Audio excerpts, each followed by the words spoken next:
Bom, amigo, boa noite, Maravilha. né? Boa noite aí para todo mundo que tá se juntando aqui a gente. É um prazer, né, estar participando aí das suas lives, né? Acompanha aí o que você tem feito e estou muito feliz de a gente poder trocar essa ideia. O papo que certamente a gente trocou várias vezes, né, ao longo desses anos, nossos encontros de corredor, né? Para quem não sabe, a gente é vizinho de corredor, então, né, a Exatamente. porta sempre aberta, aqui no nosso café e sempre nossa parceria aí de muito tempo de pesquisa. Tá? Então é um prazer estar aqui. Perfeito. Moramos na mesma casa, acho que É, só o corredor que é diferente, se a gente inclusive, né? derrubar uma parede, fica uma coisa Maravilha. só. Exato, exato. Bom, Dr. Vitor Kosick, ele é coordenador dos laboratórios de pesquisa neuromuscular e de fisiologia do exercício do INTO. É doutor em educação física, na linha de biomecânica pela UFRJ, professor do programa de ciências aplicadas ao sistema musculoesquelético do INTO. E, como eu falei, um grande parceiro de INTO, grande parceiro de publicações, cara especialista no assunto. Eu tenho certeza que vai ser de grande valia para todos que estão nos ouvindo, porque é um cara que faz, ele executa o assunto que a gente vai falar e há muitos anos, inclusive. Tá? Então, com muita propriedade, eu tenho certeza que vai ser aqui. Vitor, a família está bem? Todos em paz Não, aí? tá tudo Tranquilo? ótimo, né? Tudo ótimo. Todo mundo cansado desse ritmo de pandemia, né? Mas é o que a gente tem aí no momento. Espero que Faz parte, em né? breve a gente acabe, né? Mas tá tudo bem, Se Deus quiser. né? Tá tudo ótimo. Maravilha, Esse que é o principal, né? O maravilha. principal é de passar por esse momento aí com saúde. Esse é o mais Isso, importante. exato. Maurício já entrou aí. Boa noite, Maurício. Obrigado por estar compartilhando aqui. Muito obrigado, camarada. Vitor, bom, nosso assunto é dinamometria isocinética e essa aplicação na traumatologia e na ortopedia. Uhum, É, como a gente tem aqui, Vitor, participantes, tanto ao vivo quanto depois, é bastante variado o público, sabe? Tem tanto graduandos, pessoal muitas vezes bem no início mesmo da uhum. graduação, até profissionais expert, inclusive no próprio assunto que estamos falando. O Maurício acabou de entrar aí, é um cara também de profundo conhecimento a respeito do assunto. Eu, em geral, aqui com o convidado, eu tento contemplar todos os públicos, né? O público como um todo. Então, eu tenho que começar te perguntando assim, o que é dinamometria e por que isocinética? Uhum. Cara, eu acho que esse é um ótimo, na verdade, é uma ótima pergunta. E toda vez que eu vou dar aula de isocinético, esses são os primeiros slides aí da minha aula. Né? Estou vendo que tem alguns alunos aqui do meu da graduação, eles já viram falar sobre isso, o pessoal do mestrado lá do hospital também. E a primeira coisa que eu falo, isso serve para qualquer coisa, né? Você quer entender melhor alguma coisa, tenta entender o que o nome diz. Né? A gente não coloca nome nas coisas à toa. E dinamômetro isocinético diz muito para a gente o que se propõe. Tá? Então, primeiro, o que é dinamômetro? Né? O que é dinamometria? Então, dinamômetro é qualquer equipamento que serve para medir força. Tá? Não só medir força de seres humanos, medir força, assim, existem dinamômetros para medir força do carro, existem várias coisas na mecânica que recebem o nome de dinamômetro. Tá? Então, é um equipamento para medir força. Ponto. E agora, por que é isocinético? Tá? Isocinético, ao pé da letra, significa mesmo movimento, tá? Que é meio estranho, soa meio estranho, fica melhor como mesma velocidade, velocidade igual, né? Iso cinética, então iso movimento, velocidade constante. Então dá para a gente ter uma noção que dinamômetro cinético, juntando tudo isso, é um equipamento que é para medir força com velocidade do movimento mantida constante. Tá? Então essa seria a melhor definição. Isso vai de encontro, né? Eu vi que você citou desde a origem do pensamento, como é que se construiu a ideia do isocinético, né? Boa parte que a gente tem hoje em dia é graças assim ao Perrine, ele que criou, ele que botou a mão na massa, ele que botou a patente lá nos Estados Unidos, que é super legal para quem tiver curiosidade. Olhar que a patente está aberta, é só você procurar na internet, procurar pelo nome dele, você consegue ver o desenho lá original da década de 60, né, quando o equipamento ainda era puramente mecânico, né, que é muito legal, as coisas são puramente mecânicas. Então, dinamômetro isocinético é isso, um equipamento feito para medir força com velocidade constante. Agora, se você me perguntar por que é isocinético, né, por que tem que ser isocinético? E aí foi a grande sacada. Por questões, né, mecânicas. Aqui não vou entrar muito nesses detalhes aqui, para a gente não entrar num papo muito nerd, né, bom?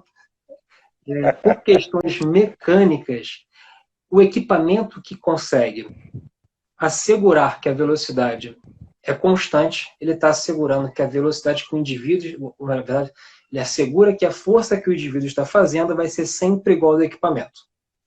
Por que isso é importante? Porque o equipamento nunca vai fornecer uma carga, um peso, uma intensidade que seja superior à capacidade que o indivíduo tem. Tá? Isso deixa o equipamento muito mais seguro. É diferente de você fazer qualquer tipo de exercício isotônico. Você vai usar um peso e aquele peso não vai mudar durante o exercício, durante a atividade. Então pode ser que em algum momento aquele peso não seja maior do que a capacidade funcional do seu paciente, do indivíduo, do aluno. Tá? E se você tem um peso maior do que você consegue carregar, o resultado é que ele caia. Tá bom? Você pode não conseguir levantar uma coisa ou durante o exercício, com acúmulo de fadiga, sua capacidade de gerar força vai diminuir também. Tá? Então, essa foi a grande sacada. Até se pegar lá o depósito da patente, vai estar dizendo isso. Né? O Perrine fala, é um equipamento para fazer exercício em velocidade constante, o que transforma ele no equipamento mais seguro para aplicações em reabilitação. Ele pensava em reabilitação. Isso era muito legal.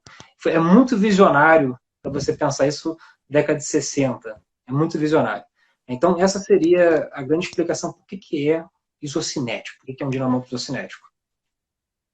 Sim, é bacana a reflexão, assim, o entendimento de que realmente o aparelho, pensando nesse método isocinético, ele vai responder, você vai pré-determinar uma velocidade, por exemplo, né? A gente vai falar mais adiante, e ele vai responder de acordo com a carga que você colocar, exatamente para manter a velocidade constante, né? Se eu fizer mais força, ele vai fazer mais resistência. Se eu fizer menos força, ele vai fazer menos resistência, exatamente na tentativa de manter a velocidade constante. E como o teste é sempre máximo, é o máximo que o indivíduo consegue fazer, então é o máximo que ele consegue realizar. Então, isso limita, assim, minimiza muito os riscos envolvidos num tipo de evento como esse, né? Um tipo de esforço máximo. Tá? Isso que é legal. Até você comentou, né, assim, muitas vezes se você pegar artigos mais antigos, o isocinético era chamado de resistência de acomodação. Né, por causa desse princípio, né, que ele funciona como se fosse uma mola, você vai gerando força, ele tenta te frear para te manter naquela velocidade constante. Que é uma coisa, para quem está aqui com a gente, nunca presenciou um equipamento desse de perto, né, a primeira coisa que é estranha para as pessoas é, onde é que eu boto o peso? Né? Onde é que eu boto peso? Onde é que eu boto carga? E você não faz isso. A única coisa que você controla é a velocidade de execução. E a partir da velocidade de execução, o indivíduo vai fazer o melhor que ele consegue realizar, sempre o máximo de força. Perfeito, perfeito. Ó, Braulio também nos prestigiando aí. Obrigado, Braulio. Parceiro, está se recuperando. Amanhã a gente está junto, se Deus quiser. Vitor, quais são as indicações e contraindicações, caso elas existam, ou talvez possamos chamar de limitações? Mas o que tem de indicação e limitação aí para a dinamometria isocinética? Cara, eu acho assim, que indicações é toda vez que você quiser medir força de um paciente. Né? Você quer medir força de um paciente, se você tiver disponível um isocinético, use ele. Ele é o padrão ouro para você fazer. Tá? Seja você fazendo pesquisa, que é uma realidade muito mais próxima do isocinético, mas eu vejo que cada vez tem mais disponibilidade de equipamentos para a clínica. Tá? Na nossa realidade Brasil. Né? Se você vai para uma realidade fora do país, onde tem muito mais máquinas, você tem uma realidade clínica que já existe. Tá? Aqui dentro você não tem, você vai encontrar isso só em clubes de futebol, que tem condições de comprar uma máquina dessa, sendo usado para intervenção clínica no atleta. Tá? Eu não vejo uma contraindicação para ele assim, indicação nessa situação. Então, se você quer usar medir força, use ele, se você tiver. Eu acho que uma coisa que eu acho que é interessante lembrar, assim, a gente fala muito de medir força, né? A gente fala medir força, mas na verdade o que a gente está medindo é torque. Isso é uma coisa legal, porque e para a gente medir torque, a gente está medindo um efeito rotacional que é gerado no nosso sistema de alavancas, que são nossas articulações. Então, apesar da gente, o principal cara que está gerando força é o músculo, ele está gerando força ativa, tá? Existem diversos outros componentes e tecidos que também contribuem para essa força, que são muitas vezes esquecidos. Tá? Como o tendão, parte não contrátil, vai de alguma forma fornecer força passiva, mas fornece. E tudo que você muda nesse sistema de alavanca, tá? Tudo que você está alterando de braços de força na sua articulação também vai alterar o que você vai ver no seu teste. Tá? Então, ele é indicado para qualquer situação, ele pode ser indicado para qualquer tipo de paciente. Como eu falei no início, existem baixíssimos riscos de você ter algum problema durante a execução e pós-execução. Eu já faço isso há mais de 15 anos e nunca tive um problema de execução, nunca tive nenhum problema. Isso vai desde o atleta profissional, tá? Alto rendimento, até os nossos pacientes do hospital lá com osteoartrite e pós-ATJ. A gente nunca teve nenhum problema de execução com o teste. Uma coisa que vale lembrar, como é uma atividade de alta magnitude, você pode ter algum tipo de dor muscular tardia, tá? É normal, acontece, é transitória, vai até 48 horas depois, tá bom? Você falou sobre contraindicações também, né? Isso. Cara, Ou limitações que seja. eu pensaria que existem, assim, limitações para algumas populações específicas. Né? Se teu paciente ele é cardiopata, tem que tomar um pouco de cuidado do tipo de protocolo que você vai utilizar. Se você utilizar um protocolo que tenha muitas repetições, você vai gerar um efeito, vai gerar uma carga metabólica muito maior, vai gerar acidose muscular, vai ter que elevar a frequência cardíaca, o fluxo sanguíneo tem que aumentar para poder limpar ali os metabólicos que sobraram. Tá? Então, isso pode ser um problema do sistema cardiovascular, então tem que tomar um pouquinho de cuidado com isso, tem que ter liberação do cardiologista para ter certeza se você pode executar ou não. Tá? Saber quantos METs, né, qual é a capacidade funcional desse teu paciente. Isso é segurança na hora de executar. Tá? Outras limitações que a gente encontra, primeiro que é um teste que ele depende da intenção do indivíduo, né? Não é um teste de imagem que você bota o paciente para fazer uma tomografia, uma ressonância, ele só fica paradinho e o exame é feito de uma forma ou de outra. Ele é um exame que a gente precisa que o indivíduo entenda o que está sendo feito. Então, qualquer tipo de limitação neurológica, tá bom? Ou limitações de entendimento, você não consegue realizar o teste. Então, um teste ativo, não tem como fazer. O paciente não vai fazer o máximo, não vai ser um chip confiável. Tá? Outras situações de limitações que a gente encontra no dia a dia, às vezes é dor. Alguns pacientes têm muita dor. Né? Isso acontece muito com o pessoal que está com artrose, sente muita dor e aí tem uma limitação. E aí você junta um quadro de dor com redução de amplitude de movimento no idoso que muitas vezes está com medo, está com receio, então isso dificulta muito realizar um tipo de exame desse, principalmente no pré-operatório. Tá? Que muitas vezes assim, a gente não consegue fazer por essas razões. Se forçasse um pouquinho, seria até possível de realizar, mas a gente não força, porque o indivíduo tem que estar disposto a fazer aquilo e a gente não vai, né, em nenhum momento, vai expor alguém a algo que ele não queira fazer ou que ele acha que vai gerar risco para ele. Isso aí sem chance. De todas as situações, esse seria assim, a maior limitação. Né? E é claro, assim, a gente tem limitação de realizar exames, né? A gente presenciou isso recentemente no nosso projeto, com computação, né? Pessoas que têm amputação de membro inferior, se a gente tem um transtibel que é muito alto, a gente não consegue colocar o paciente no equipamento, a gente não consegue fazer mensuração. Essas são as principais limitações que eu pensaria. Perfeito. Apenas para ser, assim,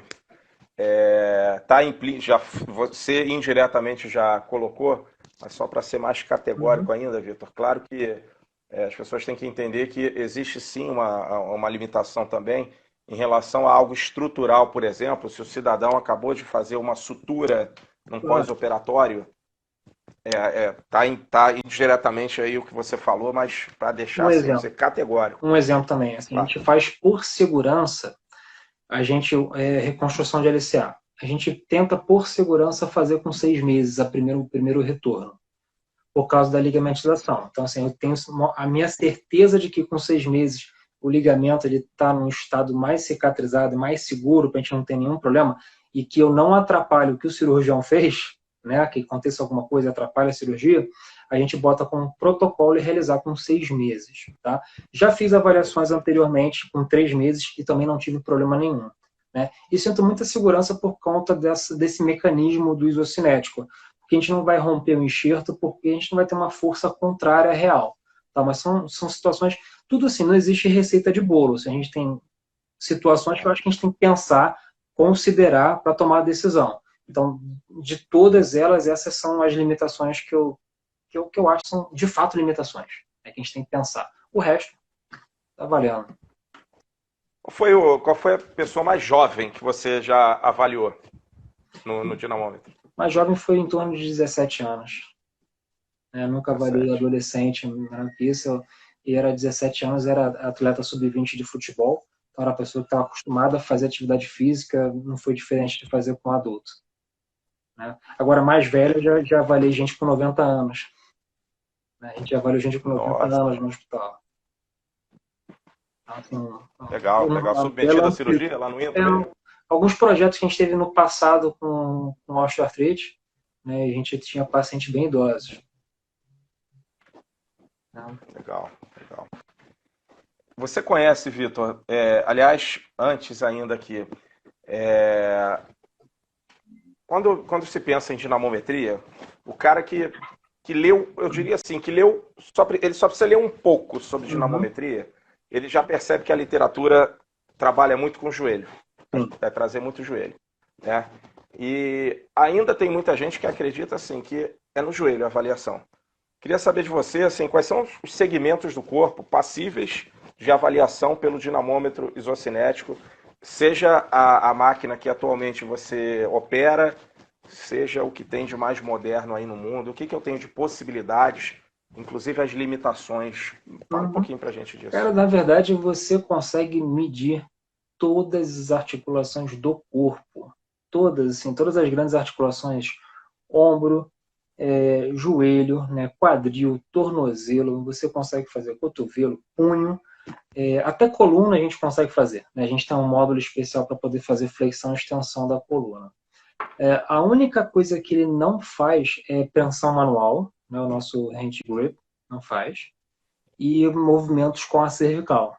Tá? Fora isso, você consegue avaliar o corpo como um todo. Eu acho que essa ideia de que é só o joelho é um histórico, assim, dos anos 80, porque todos os trabalhos eram joelho. Todos. Até eu acho que o Cybex 1, ele meio que era só para isso. Você tinha um dinamômetro no meio com duas cadeiras e só girava o dinamômetro. E depois, com a evolução da indústria mesmo, né? Industrial, eles conseguiram colocar isso para outras articulações.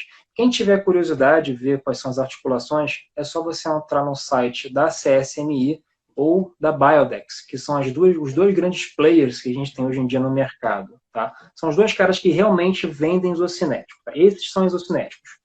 Tem outros, assim, que não são muito famosos, mas o CSMI, ele é o antigo Cybex, né? A Lumex vendeu a divisão Cybex e a CSMI comprou. Só por curiosidade, era a empresa que investiu em software. Foram eles que criaram o software que a gente usa hoje em dia e também pode ser usado no Biodex. Tá? E é só entrar no site deles você consegue ver todos os movimentos que são possíveis.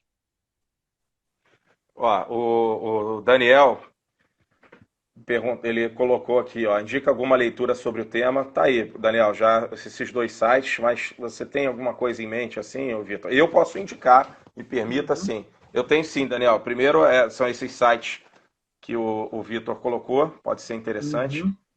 E recomendo a leitura dos artigos produzidos pelo Vitor, produzidos pelo Laboratório de Movimento do INTO. Eu acho que vale muito a pena.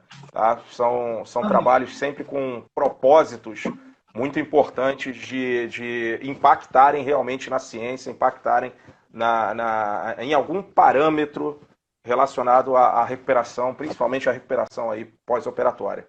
Essa é a minha recomendação. Então, você tem alguma coisa a mais aí? Eu tenho assim, eu acho que, pelo que eu conheço, a gente só tem um livro em português sobre o tema, tá? Que é esse aqui, tá? Do Zevir Devi. Tá? É o único que eu conheço que tem tradução em português, se consegue em inglês, a versão mais nova. Para quem quer uma coisa mais básica, quer começar a entender quais são os conceitos, é um bom caminho. Principalmente os capítulos iniciais, que vai falar sobre o conceito, como é que se mede, vai trazer alguns pensamentos do que é uma alavanca, o que interfere na medida, e depois são coisas específicas para articulação, que aí você vai estar pronto para poder ler qualquer artigo e entender o que está falando. Né? Se for ler os nossos artigos, também você vai entender, tá? E você vai encontrar alguns artigos de revisão sobre medidas de força que vão falar sobre as diferenças em medir força né? Eu acho que na Sport Medicine você vai encontrar isso, que fala sobre medidas isocinéticas, medidas isotônicas. É legal para quem está tentando entender qual é a diferença entre elas, tá? Eu não lembro de cor agora a referência, tá? Mas depois eu posso até ver isso e eu passo para você, ou a gente coloca no Instagram, alguma coisa assim, tá? Quem também Isso, quiser qualquer mandar um coisa eles direct, entram no teu perfil. pode mandar um direct Isso, para eles mim, que mandam depois me direct, lembra, exatamente. tá? E aí eu procuro isso com mais calma, vai ser um prazer. Maravilha. Tá Você aí, falou dos Daniel. Tá artigos, respondido. né? Obrigado pela pergunta. Jorge, você falou dos nossos artigos. Quem quiser dar uma olhada nos nossos artigos, é só ir lá na minha página, no meu perfil do Instagram. Tem lá o meu Linktree e todos os artigos estão lá. É só baixar, tá bom? Perfeito, perfeito. Tá aí. Belíssima indicação. Tá aí. E vocês podem mandar perguntas aqui, tá?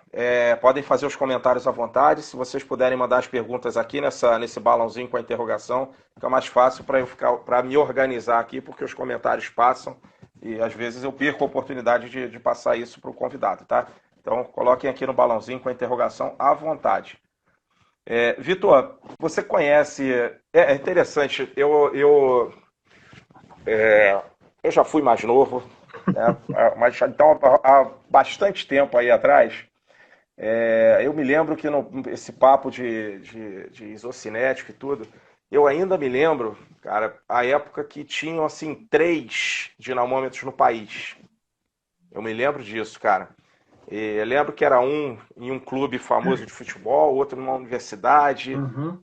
outra era em São Paulo. Eram 3 assim no país, né? Ainda lembro desse estágio de desenvolvimento. A pergunta é a seguinte: você conhece alguma instituição pública? Deixar você até sinalizar pelo INTO mesmo. Você conhece alguma instituição pública no país que realize esse tipo de avaliação? Bom, a gente tem lá no INTO, né? A gente tem no INTO. Outras instituições Perfeito. públicas que assim vêm diretamente são as universidades, né? Boa parte das universidades hoje em dia possuem isso. Eu que fiz minha formação toda foi na FRJ, tá? Lá na Escola de Educação Física. Eles têm lá um dinamômetro cinético agora, já tem um tempo, tá? Eu vi que a Camila estava aqui, né? Ela tem lá no laboratório do Humberto, né? Tem a estrutura. Tem na COP, né, que é o Centro de Engenharia, você também vai encontrar equipamentos.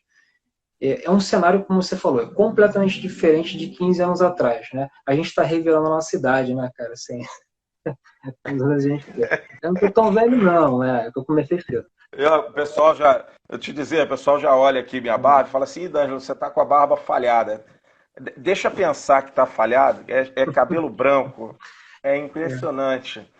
E, cara, aí você tem hoje em dia as universidades, tem várias universidades assim, pelo Brasil que você vai encontrar hoje em dia um isocinético, tá?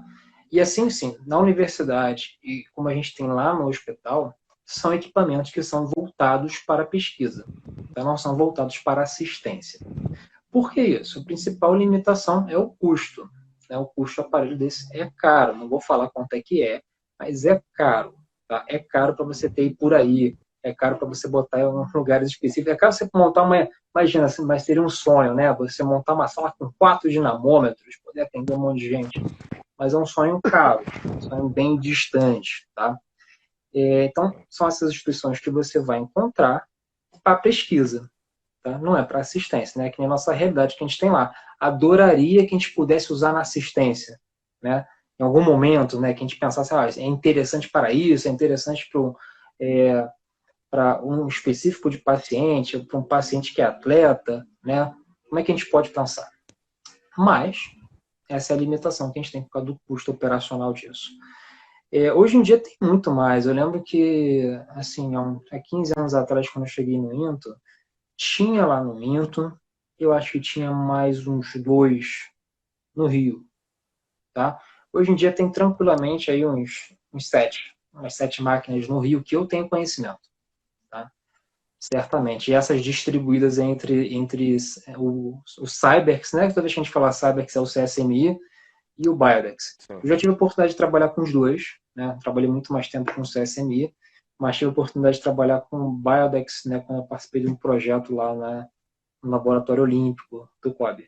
É que eu tô vendo aqui, o Raul entrou aqui agora. Fala, Raul. Legal, cara? É o espaço deles lá. Legal, legal, joia. Obrigado por prestigiarem aí. Fique à vontade para mandar perguntas para o convidado aqui. Aproveita. Aproveita. Vamos lá. Vou voltar, Vitor, um pouquinho lá no que a gente comentou sobre força, sobre esses dados, essas valências. Uhum. Queria que você falasse um pouquinho, porque também quando a gente fala, você colocou assim, você foi cirúrgico, falou, a dinamometria, se fala muito de força, mas não é exatamente força, você já começou, você já levantou a bola, o torque, etc. Enfim, eu queria saber assim, além da força, a dinamometria pode oferecer para a gente de informação? Ou seja, assim, os dados principais passíveis de obtenção pela dinamometria. Eu acho o seguinte, cara, se a gente primeiro pensar no que a gente está medindo, né, essa força, esse torque que a gente está medindo, primeiro a gente entender quais são as medidas que ele vai te dar. Porque em algum momento, né, assim, eu acho que com o passar dos anos, tendo mais equipamentos disponíveis, daqui a pouco vai popularizar isso, você vai ter cada vez mais acesso, tá? Até na clínica particular. Então, é bom entender o que você vai pegar quando pegar um resultado que sai do equipamento. Tá? E esse resultado vai ser muito parecido, né, com mudanças de layout entre as duas máquinas que você vai encontrar. Então, primeiro entender qual é a medida. Então, quando você faz um teste, você falou no início, o isocinético consegue medir o quanto você gera de força, torque a cada grau da sua amplitude articular. Se você ver isso, vai formar um gráfico e você consegue medir a cada ponto. Tá bom? Então, a primeira medida, assim, sem sombra de dúvidas, é a medida que você vai encontrar 99% das vezes em todos os artigos que vocês vão ler sobre o tema, é o peak torque. Tá? Então, o peak torque vai ser o valor máximo que você encontra quando você faz o teste. Ele vai ser o mais utilizado. Tá bom? Então, esse é o cara que vai te dizer a magnitude da força. A partir desse valor, a gente tem as medidas derivadas, que são as medidas de simetria. São as medidas de simetria entre os membros. Né? Então, se você tem fez teste de joelho, extensão do joelho, então você pode ver o quanto que o lado direito está diferente do lado esquerdo em percentual. Né? Ou então, o quanto que o membro mais fraco está diferente do membro mais forte em percentual, que é geralmente a métrica mais utilizada. E para esse tipo de medida, a gente tem um limite, né, um limiar clínico que foi convencionado de 10%. Então, a gente caracteriza que pessoas que têm valores acima de 10%, eles têm um déficit de força. Tá? Que vai ser muito importante, já tem alguns trabalhos que apontam que você ter um paciente, né, principalmente tem muito teste, tem muito trabalho com LCA, se você respeita o tempo de pós-operatório para uma faixa temporal em torno de 9 meses, e o paciente chega nesse limiar, ele passa nesse teste, não tem déficit de força, a chance dele romper nos próximos 2 anos esse enxerto que ele fez ou fazer uma lesão no membro contralateral diminui muito. Tá? Se você está pensando num atleta, você vai manter a carreira dele. Tá? A outra medida de... Então, uma coisa, Vitor, perdão, eu poderia falar então que é aceitável até 10% de diferença de força. Eu posso falar que é força ou não é o mais adequado? Eu falo que é torque, mas é muita nerdice da minha parte, tá? Se você for pegar o meu artigo, tá lá escrito força. Porque todo mundo fala assim, se eu botar torque especificamente, as pessoas vão que parar de estranhar aqui. É só para a gente entender que tem alguma coisa a mais além disso, não é só isso. Né? Isso é uma coisa importante. Por que essa viagem? Tá? Em pessoas que estão todas preservadas, está tudo bem. Tá? Mas imagina se uma pessoa tem, por alguma razão, um tendão está rompido. Por alguma razão, se reinseriu o tendão mais alto ou mais baixo. Isso vai mudar o torque que você vê, só para você fazer essa alteração anatômica. É muito comum, a gente encontra isso no ambiente ortopédico. Então, se você aumenta lá um pouquinho de você está colocando o tendão, vai mudar o torque que você gera só por isso. Tá? Então, é uma coisa que é legal de pensar também. Alterações anatômicas refletem nessa medida. E aí acabei, assim, eu estava falando sobre as medidas, né, cara? Acho que... Perdão, você citou a força, né? E você ia falar de outras medidas aí. Assim, é bom para o pessoal que está aqui lembrar que 10% é o valor praticado atualmente de corte para essa diferença entre os membros. Então, você compara um membro de um lado com o outro, 10% é o valor de corte. Tá? Super importante isso. A outra medida derivada são as razões, né, que o pessoal gosta de chamar às vezes de razão agonista, antagonista, muito comum para joelho. Seria melhor chamar de flexores e extensores do joelho. ou isquiotibiais, quadríceps, tá? Porque nas duas situações ele vai estar fazendo ação agonista. Não, a gente não está medindo a ação antagonista, a gente está medindo a ação agonista em duas situações separadas. Tá? Isso é importante, é um erro de definição. E essa medida de razão, ela vai dar uma noção de como é que está a estabilidade funcional da articulação. Eu gosto sempre de pensar, cara, eu acho que a gente já trocou esse papo algumas vezes, até falo com os pacientes sobre isso, em pensar na articulação como se fosse um cabo de guerra. Você tem músculo de um lado, músculo do outro, e os músculos estão puxando aquilo, né? E aí, se um músculo puxa demais de um lado, é como se você estivesse tirando ali a sua articulação do eixo, né? Você está desregulando aquela máquina, né? E se você consegue botar isso de maneira proporcional, tá? Vale lembrar que é proporcional. Por exemplo, se você pegar o exemplo do quadríceps isquiotibiais, o quadríceps sempre vai ser mais forte. Por quê? Ele é muito maior. Ponto. Tá? Tem as leis da mecânica. Para quem já viu biomecânica, lembra disso, existem algumas leis relacionadas ao tamanho do músculo. Isso influencia muito o tamanho dele. E você vai ter essa proporcionalidade. Essa medida de proporcionalidade é muito importante também para ela serve como um indicativo de risco de lesão, né, intraarticular. Serve como um indicativo muito bom. Tanto a medida de razão quanto a medida de assimetria entre os membros ficou muito famosa por causa da prática no futebol. Né? O futebol profissional popularizou muito isso no mundo todo e se ganhou muito corpo clínico e também científico por conta disso. Tá? Diferente desse valor, entre aspas, mágico de 10% para a assimetria, na razão vai ser uma medida que ela é velocidade dependente. Então, a velocidade que você usa para o teste vai ser importantíssima no que você vai ver. Isso é importante para quem for ler trabalhos, e às vezes vai encontrar, o cara está com uma razão de 50, o cara está com uma razão de 80. Tá? Depende, você só pode comparar isso se você souber qual é a velocidade do teste. Na velocidade de teste mais praticada, que é 60 graus por segundo, tá? 60 graus por segundo é a mais utilizada disparado para fazer teste de força máxima.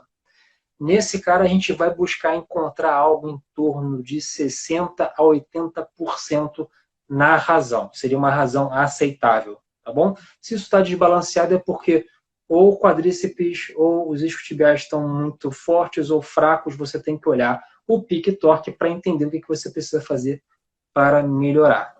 Beleza? Essas são as principais medidas que você consegue fazer. Eu acho que o Raul fez uma pergunta aqui, ó. Sim. Né, falar um pouco das variáveis que são pouco ou quase nada faladas, como potência média no PT.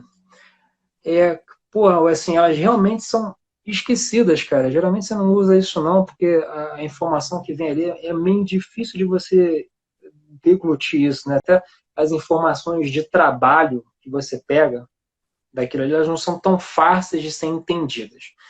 Eu acho assim, vai depender do teste, cara. Se a gente pensar num teste de 5 repetições, 60 graus por segundo, eu ficaria com o pique torque.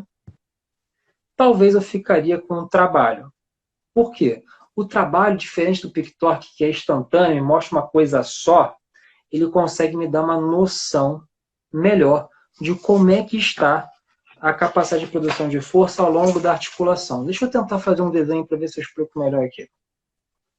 Tá, maravilha. Boa, isso é ótimo. Dá para ver? Isso é ótimo. Dá para ver? Dá, muito bem. Beleza. Perfeitamente. Então vamos lá. Para quem já viu um teste, isso aqui parece muito com um teste de joelho, tá? Então você vai ter torque de um lado e você tem a posição articular aqui embaixo. Né? Tem o torque aqui, posição articular aqui embaixo. Então se você está aí pensando, o joelho está aqui flexionado, vai estendendo, estendendo, estendendo, estendendo, ou chegou no máximo de extensão, beleza? Durante o máximo. Nesse aqui, a gente vai ter o ponto máximo, essa bolinha aqui, que é o pique torque. Show? É uma medida para mim. O trabalho é uma medida que a gente consegue medir essa área debaixo da curva. Então, esse aqui que eu rabisquei. Então, ele me dá uma noção, ele não me pega num ponto único. Ele me dá uma noção total de como é que está a força do indivíduo. Por que isso é importante?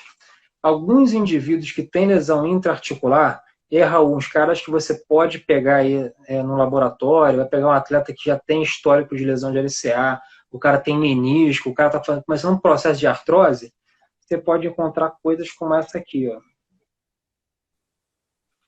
Maurício deve ver isso lá também. Você encontra uns vales assim, ó, que muitas vezes você não consegue explicar por conta da dor do paciente. Dor pode ser um fator para isso, tá? Ele para de fazer força durante uma parte, ou não. Você pode se encontra essa morfologia da curva por conta de alterações internas da articulação.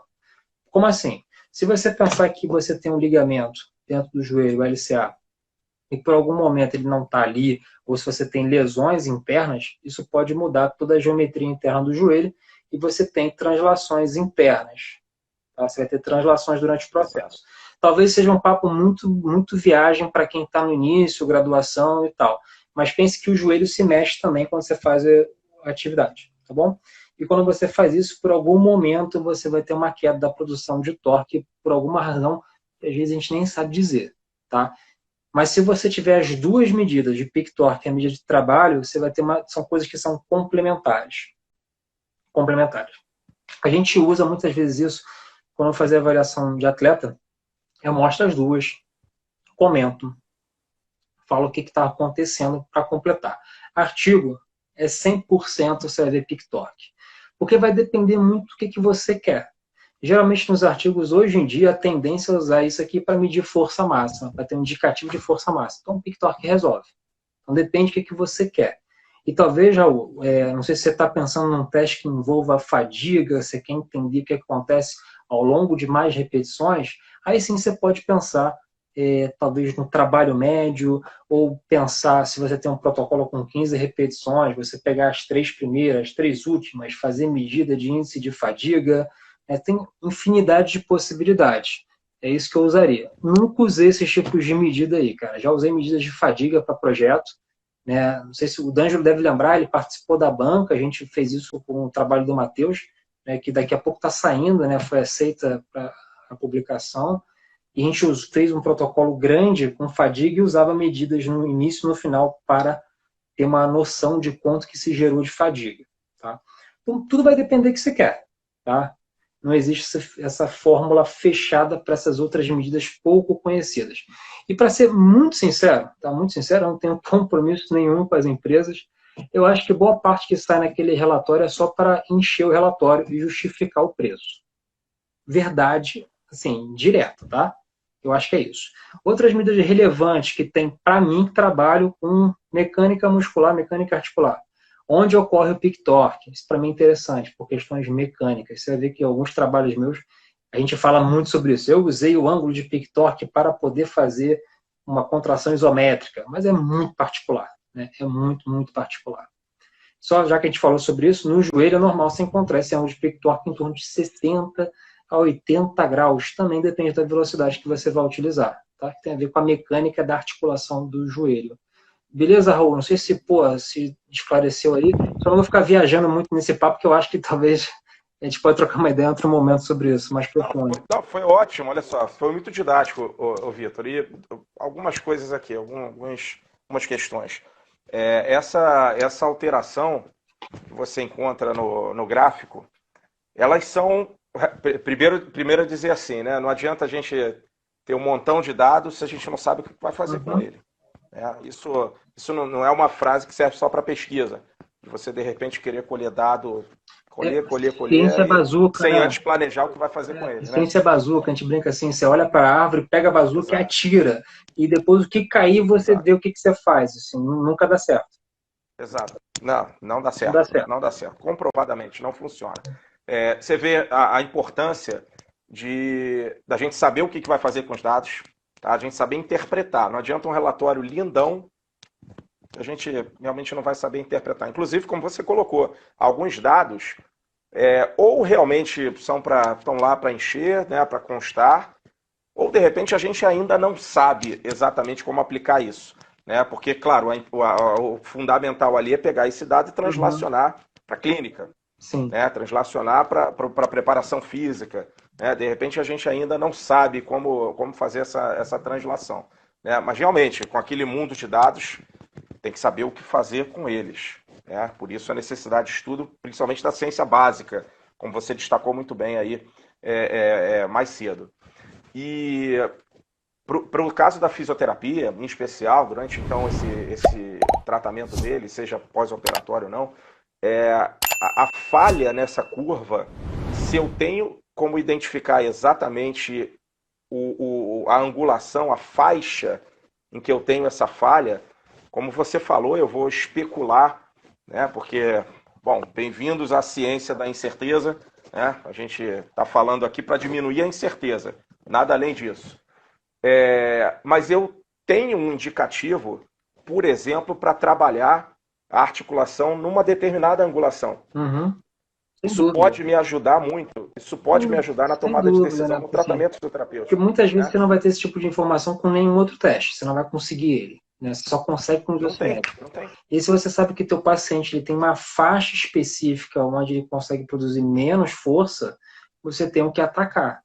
Né? Você pode atacar na clínica, aí você pode usar infinitos métodos, você pode usar um método que você achar melhor para fazer. Né? O profissional de educação física pode fazer diferentes intervenções na sala de musculação, no ambiente de treinamento de força, sabendo disso, ele pode preconizar uma faixa, uma amplitude para trabalhar, e aí vai de cada um que está trabalhando. Infinitas são as possibilidades, mas sem dúvida, o Isocinetic é o único equipamento que vai te permitir essa leitura, entender isso aí. Sem dúvida nenhuma, sem dúvida nenhuma. Então, e num atleta, você não pegaria nunca, de alto rendimento, pois é. Ele vai estar sempre lá no limite.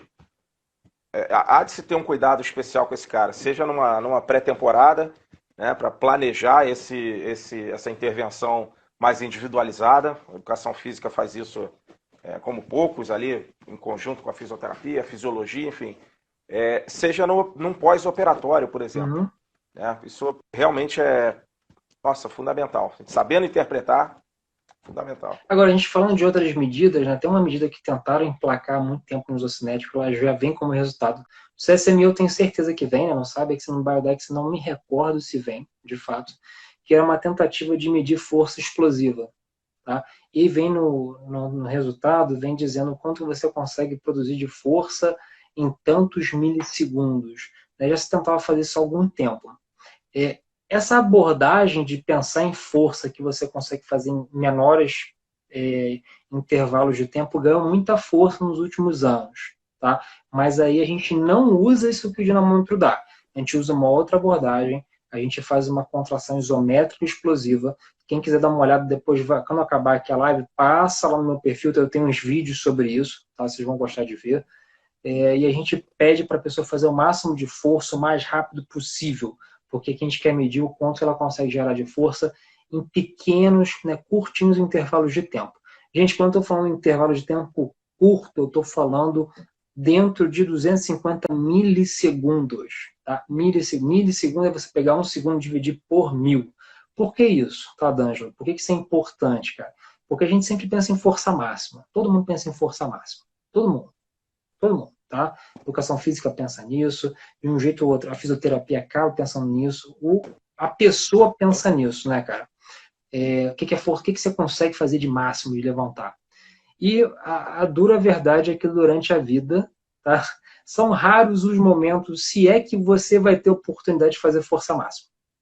Por quê? Porque simplesmente você não tem tempo hábil para isso. O tempo que você tem para produzir força é muito pequeno. Tá? Se você pensar, assim, para a gente visualizar uma coisa, todo mundo consegue visualizar, durante a marcha, né, a caminhada, já parou para pensar quanto tempo você tem para poder gerar força com a sola do seu pé e empurrar o chão?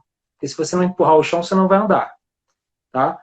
Se você empurra, o tempo que você tem de contato com o chão, gente, não passa de 250 milissegundos. Tá? É pouquíssimo tempo. Você não vai ter tempo para produzir força máxima. Para você produzir força máxima, você vai precisar de pelo menos 1 segundo. Já vi gente fazendo um teste lá com a gente, atleta profissional, tá? Que consegue fazer em 750 milissegundos. Mesmo assim, a distância é absurda. É muito grande. A gente está falando de 2 mundos completamente diferentes. E aí, essa ideia de força explosiva ganhou muito peso nos últimos anos. É uma maneira diferente de pensar na capacidade de produção de força.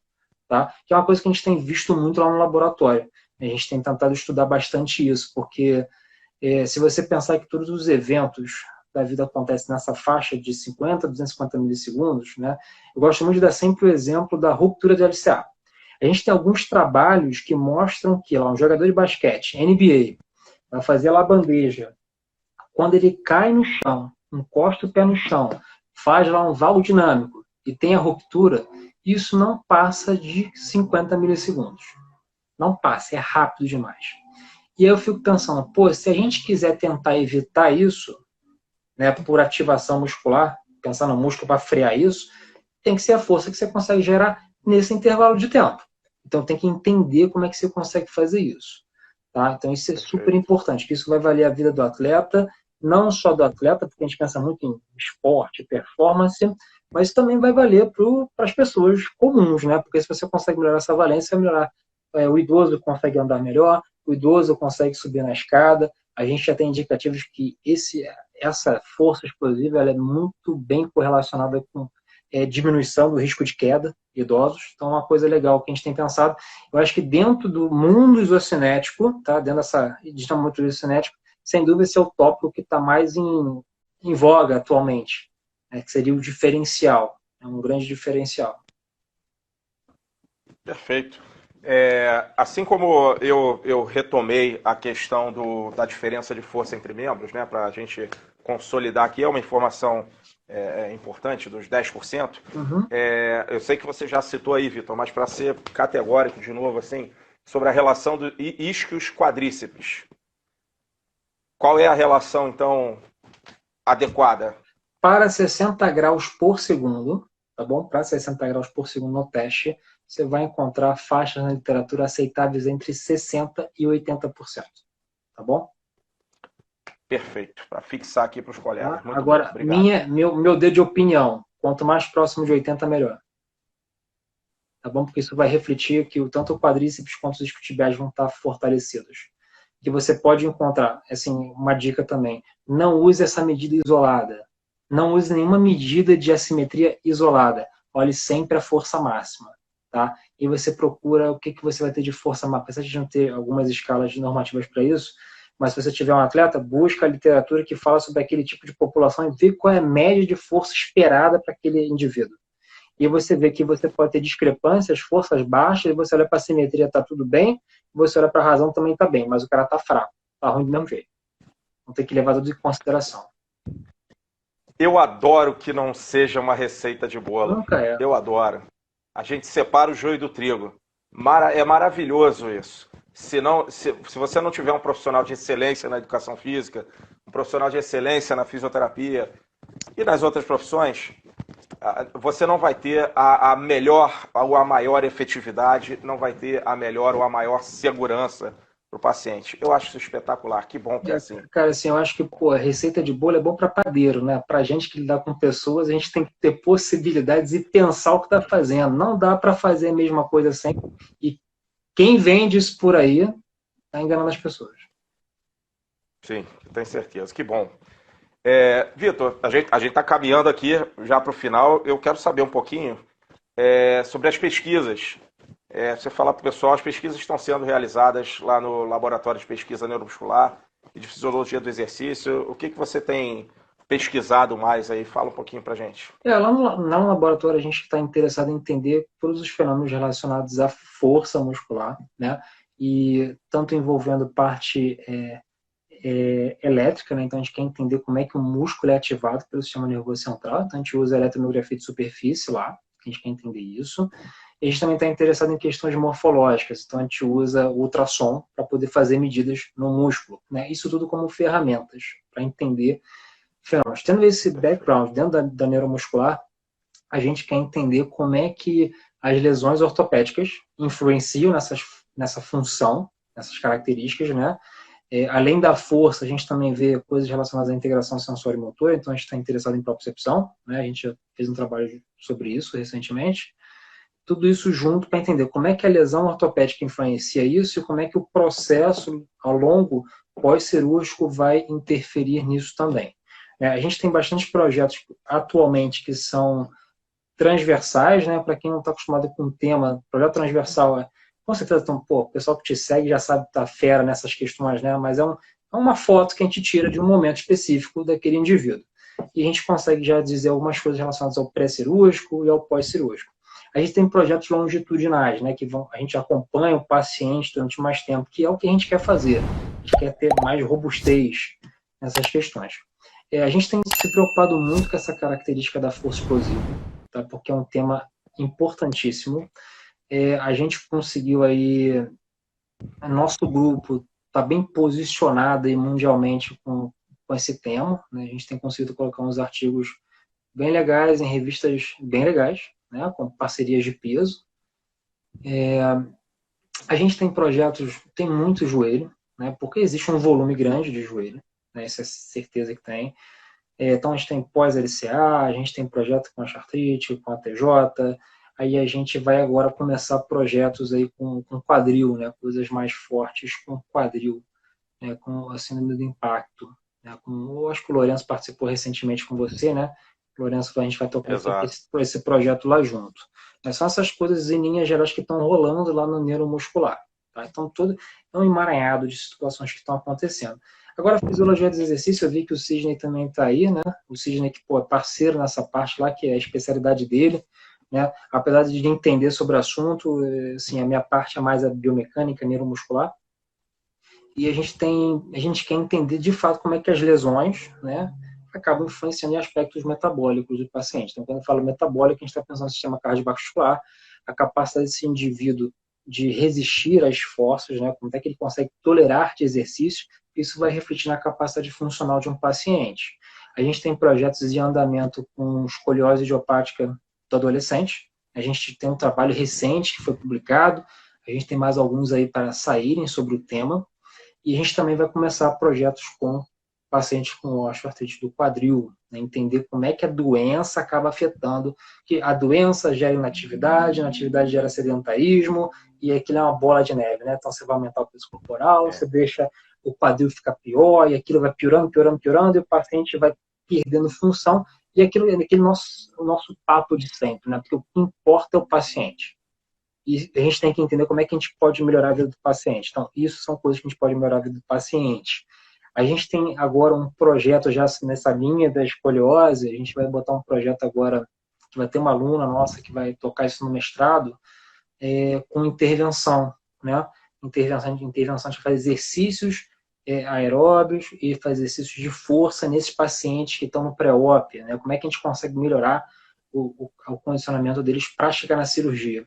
Quem sabe um dia a gente consegue entender como é que as nossas intervenções melhoram lá ao final da história, né? Quanto tempo que você fica em leito, quanto tempo que você fica numa UTI, CTI, tudo isso para a gente repercute em processos otimizados. Se você libera esses leitos rápido, você consegue botar mais pessoas para operar, né? E o ciclo gira, né? Para a gente que é uma instituição pública, a gente pensa assim, a gente não pensa em dinheiro, né? A gente pensa em atendimento. Sim. Então, quanto mais atendimento, melhor. A gente vai estar prestando nosso papel social, né? Que eu acho que é o principal.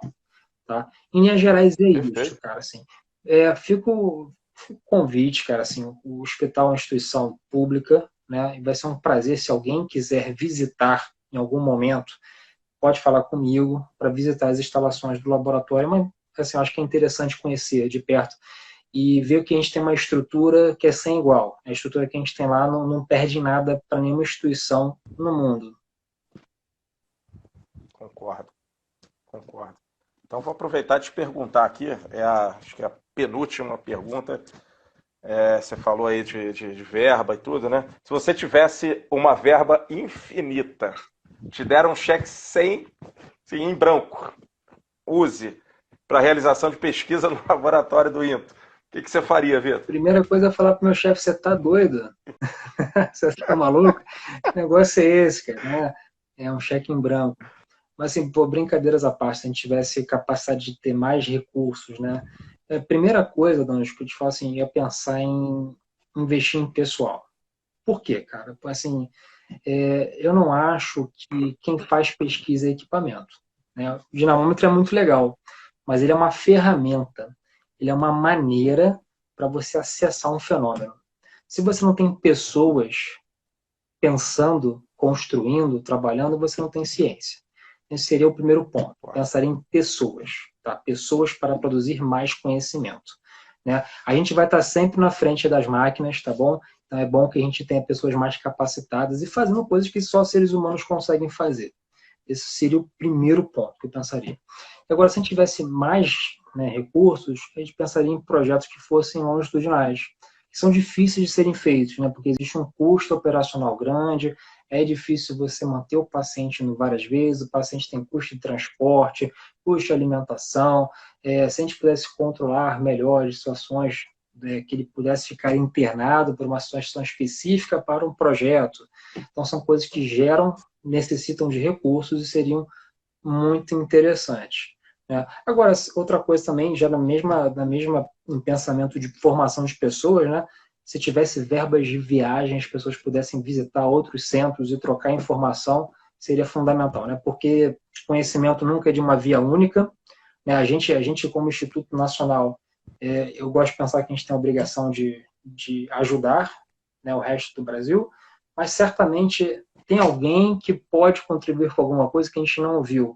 Então essa troca seria maravilhosa e certamente se eu tivesse verba para isso, né, seria destinada para essa situação. Perfeito. Antes de fazer então a última pergunta, já que você falou da equipe, me permita pontuar duas coisas aqui. Primeiro, assim, a tua equipe é muito fera, tá? E não teria nem por que eu ficar rasgando cedo aqui se não fosse realmente verdade, tá, Vitor? E é fera e é muito gente boa a tua equipe, cara. É o pessoal muito fácil de lidar. Isso é espetacular, isso aproxima. Tá? Eu valorizo muito essas relações pessoais, tá? Então, além disso, além de serem feras, eles são muito gente boa. É sempre um prazer quando chego lá, a gente toma um café fantástico. E segundo, isso tem teu dedo, tá? É importante te parabenizar também, cara, porque isso é liderança. A liderança é você que escolhe a tua equipe, tá? E você saber escolher, principalmente, expertises diferentes, complementares, e puxar o melhor de cada um, Vitor, isso também é importante, né? Você saber puxar, que as pessoas são diferentes, então a gente puxa diferente, de forma diferente de cada um. E eu vejo que você faz isso com maestria, cara. Isso é legal falar da equipe realmente, porque é top, mas é importante também te dar os parabéns, cara, porque você faz isso com excelência. Você conduz, pô, é ímpar a forma que você conduz lá, viu? Pô, D'Angelo, obrigado, cara, mas assim, eu acho que assim, eu não faço nada sozinho, né, cara, assim, o que você falou, você ter uma equipe, assim, como a gente gosta de chamar, né, assim, de time, né, nós somos um time, a gente pega muito isso, como a gente é da educação física, né, é muito comum trazer isso do esporte, esse sentimento de time, você criar um sentimento comum para todo mundo crescer junto, né, cara.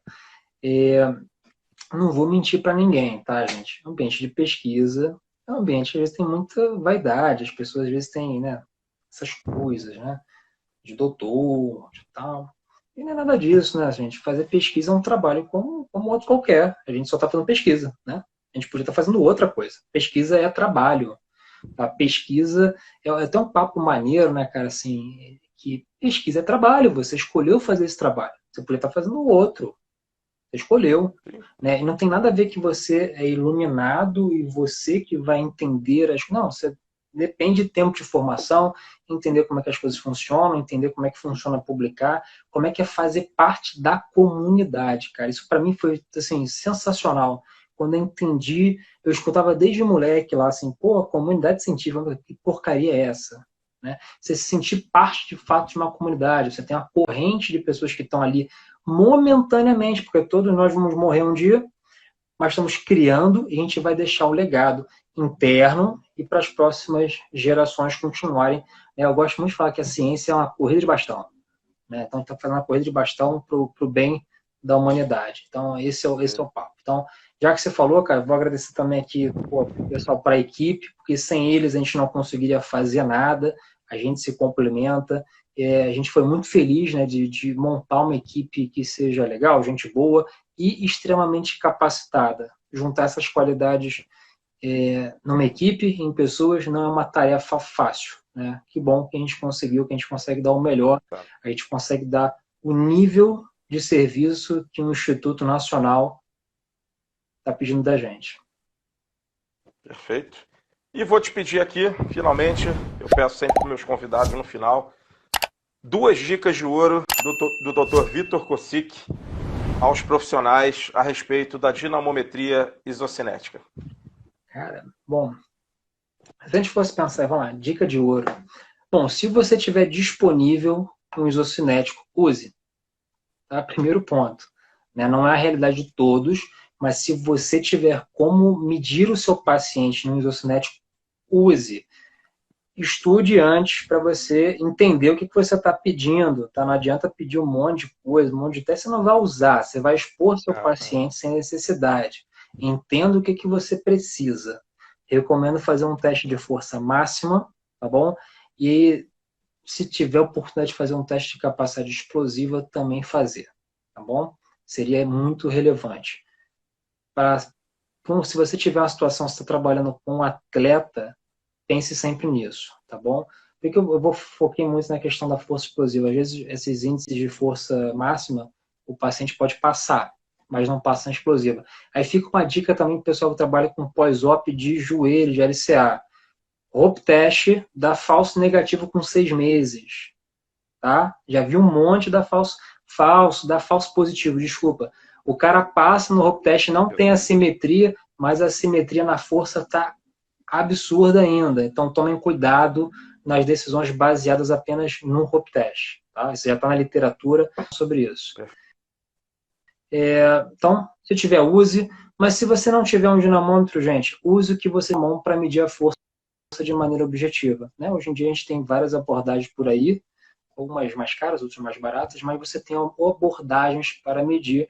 E no ambiente clínico, se você tem consistência na medida, você pode replicar e certamente você vai estar entregando um trabalho de maior qualidade para o paciente, que é o que importa. Tá? Seria o principal. Um outro aspecto se você estiver trabalhando com atleta, tá? Atleta, é mandatório que você faça um teste cinético, tá bom? Para você poder ter noção real do que está acontecendo com ele. Para não acontecer uma situação como essa, pós-operatório, passou no rope test, estou fazendo musculação, tá tudo igual, eu medi perimetria, fiz dobra cutânea, só parece que o músculo está igual. Não demole, ele pode ter ainda assimetria, se ele tem assimetria, você vai expô-lo, ele vai ter chance de fazer recidiva, ele vai se machucar de novo. E se machucar de novo significa, às vezes, a carreira dele acabar. Tá? Então, a responsabilidade é muito grande. Para quem não tem noção quanto é que custa um joelho, tá? Um jogador de basquete americano vai custar mais de 1 milhão para reabilitar um joelho. Tá? É muita grana. Um joelho custa dinheiro. Tá? Então, pensem nisso. Então, se tiver atleta, busque onde você fazer. Geralmente, os atletas profissionais têm condições de fazer, ou você busca algum lugar que possa ser realizado, um local próximo, tá bom? Essa decisão vai ser importante para o seu paciente.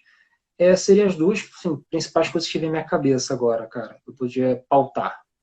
Perfeito. Espetáculo, sensacional, viu? Ó, você está com 1h10, cara. Flui muito fácil quando é bacana, tranquilamente interessante. continuei conversando com você aqui até amanhã. Tranquilamente. Você vai precisar de mais café, cara. A gente deixa para tomar esse café um instante amanhã lá no INTA, a gente segue o papo lá. O pessoal que já me perguntou aqui, sempre questiona, sim, esse vídeo vai ficar gravado lá no meu Instagram, de imediato aqui acabando, eu já vou fazer a publicação lá. Sim, semana que vem continuamos com as lives, terças e quintas, às 20 horas, com mais convidados especiais. Obrigado a todos pelo prestígio, por estarem presentes. Obrigado pelas perguntas. E, Vitor, de coração, meu camarada, obrigado. Sou grato por ter você lá por perto. É um parceiro. Pelo café que você me oferece também. É um espetáculo. O papo sempre bacana que a gente tem. Eu sou privilegiado, tá? Obrigado por ter aceito de prontidão o convite para estar aqui. Tempo que você tem família, quão importante é esse horário, a gente estar junto com a família. Obrigado por dedicar esse tempo para compartilhar um pouquinho da tua expertise aí com a gente, viu? De coração, meu camarada. Muito obrigado. Cara, foi de verdade, foi um prazer, né? Como eu te falei, eu estava esperando quando é que você me chamar para te bater esse papo, estava ansioso para gente trocar essa ideia aqui, né? Eu fico, pô, você sabe disso, né? Assim, eu fico sempre, eu sou um cara que eu não fico guardando essas informações.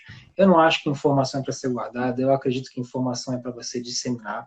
É claro que informação confiável, tá bom? Né? A gente vive em épocas de informações truncadas por aí, onde eu vejo que as pessoas têm que aprender de onde é que elas estão entendendo, a qualidade dessa informação, quem é que está falando, para como é que você vai usar, tá? Então, eu gosto de compartilhar porque a gente bate um papo aqui, né, cara? Sou eu, você trocando ideia, a galera tá aqui vendo a gente tem uma ideia, duas ideias, a gente vai sair daqui com 20 ideias, tá?